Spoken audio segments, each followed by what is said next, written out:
అండి ఈరోజు హోటల్ స్టైల్లో పూరీ కర్రీ చూద్దాం. ముందుగా సరిపడా ఆయిల్ వేసుకొని హీట్ అయిన తర్వాత కొంచెం జీలకర్ర, కొంచెం ఆవాలు, కట్ చేసి ఉంచుకున్న ఆనియన్,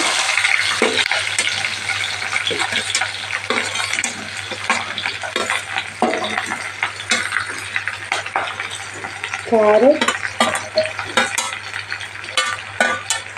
పచ్చిమిర్చి,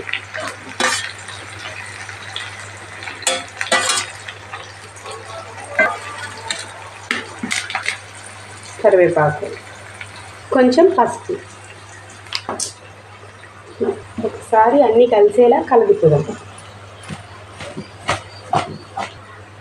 నిమిషాలు మగ్గనిద్దాం.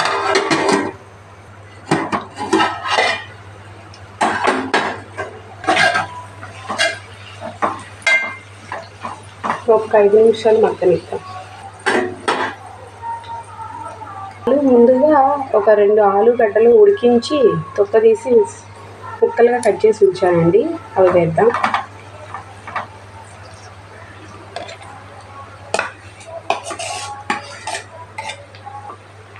కొంచెం కస్తూరి మేతి, ఒకసారి కలుపుదాం.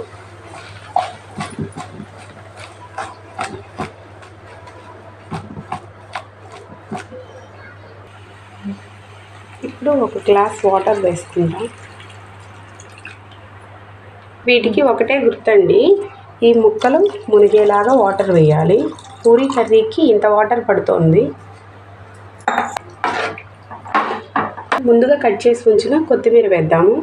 ఈ ఎసురు పోసిన తర్వాత మరిగితే ఆ టేస్ట్, ఆ ఫ్లేవర్ అనేది బాగా అర్థమవుతుంది. సరిపడా ఉప్పు,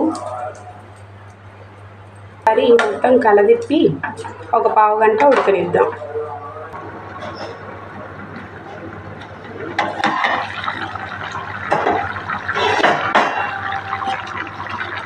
ఒకసారి కలుపుతాము.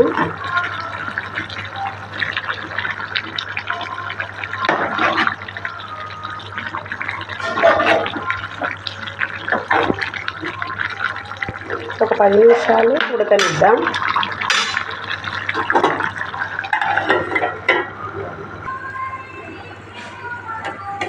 ఉడికిందో లేదో చూద్దాం.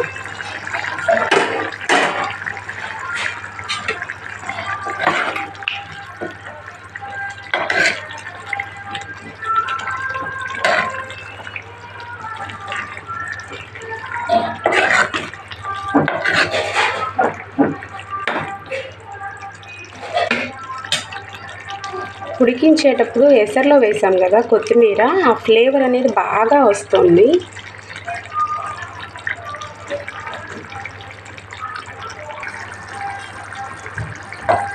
ఇదిగోండి, ఇలా చక్కగా ఉడకాలి.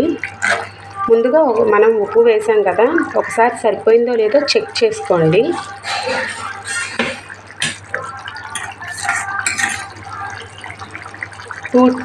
టూ స్పూన్స్ శనగపిండి వాటర్లో కలిపి ఉండలు లేకుండా ఇంతకి సరిపోతుంది ఈ కూరకి.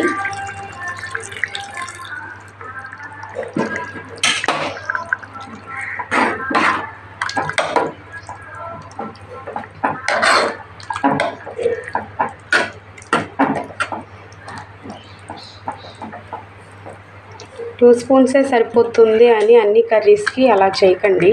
కర్రీ క్వాంటిటీని బట్టి శనగపిండి వాడాలి.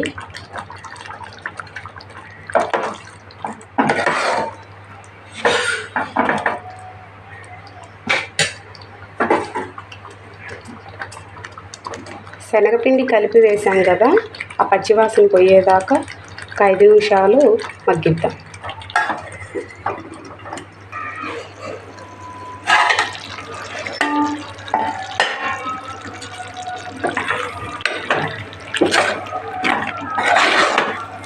అంతేనండి, చాలా టేస్టీగా ఉండే పూరీ కూర. కొన్ని ఏరియాలో బొంబాయి చట్నీ అని కూడా పిలుస్తారు, కానీ ఇలా ట్రై చేయండి. తెలియని వాళ్ళ కోసమే. మళ్ళీ తెలిసిన వాళ్ళు ఇంతే కదా మేము అలానే చేసుకుంటాము అని కామెంట్లు మాత్రం చేయొద్దు. కానీ ఇలా చాలా బాగుంటుంది.